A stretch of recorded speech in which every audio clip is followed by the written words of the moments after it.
Pas zhvillimeve të fundit të cilat kanë ndodhur në linjën e mesme, të cilat kanë pasur ndikim të drejt për drejt në trendet ekonomike globale, duhet të theksoj se si Ministria e Ekonomisë dhe Punës po monitorojmë me vigjilencë dhe me përgjegjësi situatën me çmimet e produkteve bazë. Në kushte të pasigurisë së shtuar që ndodhi në tregjet botërore, si qeveri treguam dhe vendosmëri dhe reaguam me kohë duke ulur TVSH-n apo tatimin e vlerës shtuar për naftën dhe për benzinën nga 18 në 10%. Duke vepruar kështu, kemi demonstruar qartë që jemi duke punuar dhe duke mbrojtur interesin e qytetarëve pikërisht në këtë kohë kur ka krizë në gjithë globin. Dhe sa për informacion që vendi jon ka çmimet e derivateve të naftës më të lira në rajon.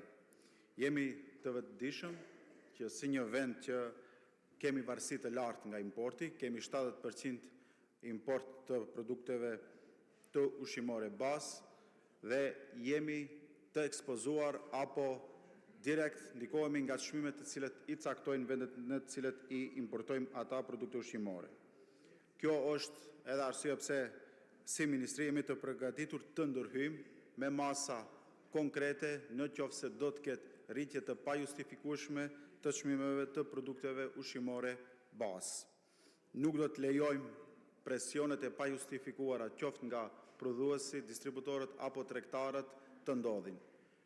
Dhe aty, siç kemi qenë edhe më përpara, aty do të jemi që të sjellim masa ku do të jenë në interes të qytetarëve. Paralelisht me këtë, duhet ju informoj që Inspektorati Shtetëror i Tregut, vetëm se bën kontrole të intensifikuara, ka të ndara 30 grupe në gjithë vendin dhe është duke kontrolluar komplet zinxhirin, nga prodhuesit, distributorët dhe tregtarët. Dhe nga prodhuesit dhe distributorët deri më tani nuk kemi marrë informacion që ka rritje të pajustifikuara. Nuk bëjmë fjalë këtu për produkte ushqimore ashtu siç e përmendet edhe ju, të cilët janë çmimet në burzën botërore dhe aty nuk mundet që të ndikojmë ne pasi që janë rritur në gjithë vendin dhe normalisht që ato produkte ushqimore do të rriten çmimet edhe te ne.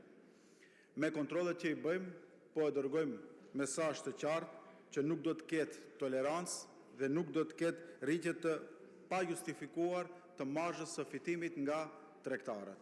Në qoftë se prodhuesit dhe distributorët nga informacionet që na vijnë nga Inspektorati Shtetëror i Tregut tregojnë që nuk ka rritje të çmimeve, normalisht që nuk kanë arsye pse t'i rrisin edhe tregtarët.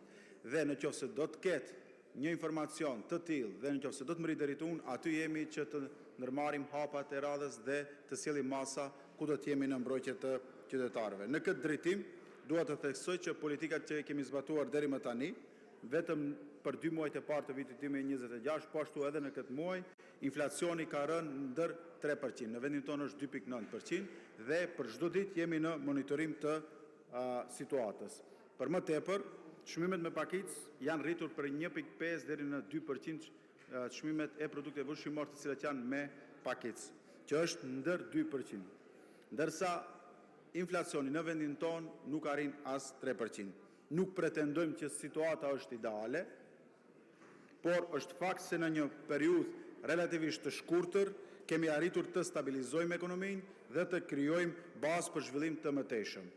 Në qoftë se kriza e cila ka kapluar vendin do të arrijë që tregtarët të ketë shpërdorin situatën dhe të sillen në formë devijante, të pajustifikuar, siç kemi vepruar më përpara, do të veprojmë edhe tani.